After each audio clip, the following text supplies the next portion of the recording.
Hello दोस्तों, स्वागत है एक बार फिर से आपका मेरे चैनल पे लीगल इज 127 पे। दोस्तों, वाइफ ने मेंटेनेंस का केस लगा दिया। अब वो बोल रही है कोर्ट में कि मैं मेंटेनेंस केस लगा दिया, उसको पैसे चाहिए, रहने खाने पीने के लिए दिक्कत हो रही है। अब वो अपने आप को जो कोर्ट में बेबस, लाचार, असहाय बता रही है, क्योंकि इसलिए उसको पैसे चाहिए। अब दूसरी तरफ बात करो, देखो, आए दिन है जो यही सारे केसेस चलते रहते हैं।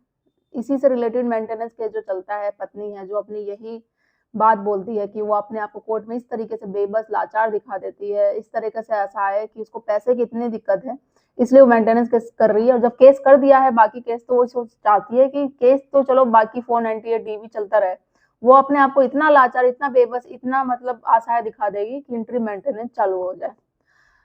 आप लोगों में से भी कई लोग होंगे जो वीडियो इस वक्त देख रहे होंगे, जो सेम आपके साथ भी होते हैं। अब बात करी जाए दूसरी तरफ, तो पति का ये कहना होता है कि नहीं, वो तो जॉब कर रही है, उसकी सैलरी भी अच्छी खासी है। तो अब उसकी सैलरी को, जो उसकी आय है पत्नी को, या वो जॉब कर रही है, कैसे साबित करे? क्या ऐसा तरीका है? बहुत सारे लोगों का यही क्वेश्चन होता है। आप में से जो पति हैं जिन पे झूठे केसेस चल रहे हैं, जो पत्नियों से पीड़ित हैं, अब वो जानते हैं कि वो मेंटेनेंस केस अभी ले रही है, मेंटेनेंस या मेंटेनेंस की डिमांड कर रही है, केस आप पे चल रहा है, बट आपको पता है वो उसकी सैलरी आपसे कहीं ज्यादा है, कभी होता है, और या फिर वो जॉब भी कर रही है, वो छुपा रही है। तो इस सिचुएशन में कैसे कोर्ट को साबित करे, कैसे कोर्ट को बताए कि वो जॉब कर रही है, वो अर्निंग है, उसकी सैलरी इतनी है? तो आज की वीडियो में इसी टॉपिक पे बात करूंगी, आपको बताऊंगी क्या ऐसे तरीके हैं, कैसे आप पत्नी की आय को, उसकी अगर वो जॉब कर रही है तो कैसे कोर्ट में साबित कर सकते हैं।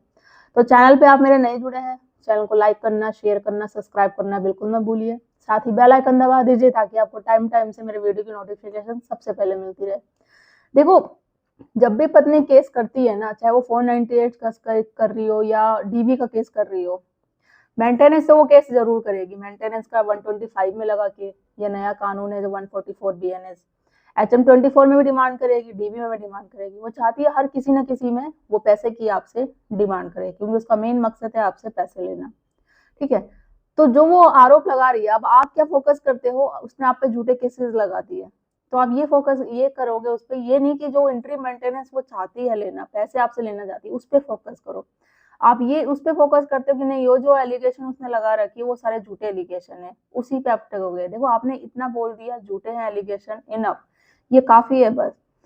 अप्रूव करना, साबित करना उसका काम है, उस पर बर्डन होगा, क्योंकि वो एलिगेशन लगा रही है, जो भी लगा रही है, तो कोर्ट को उसको साबित करना पड़ेगा। अगर वो कहती है कि मुझे मारा गया है, धक्के मार के निकाला गया है, तो कोर्ट को उसको सबूत देना पड़ेगा। नहीं दे पाएगी तो केस साबित, वो झूठे हो जाएंगे और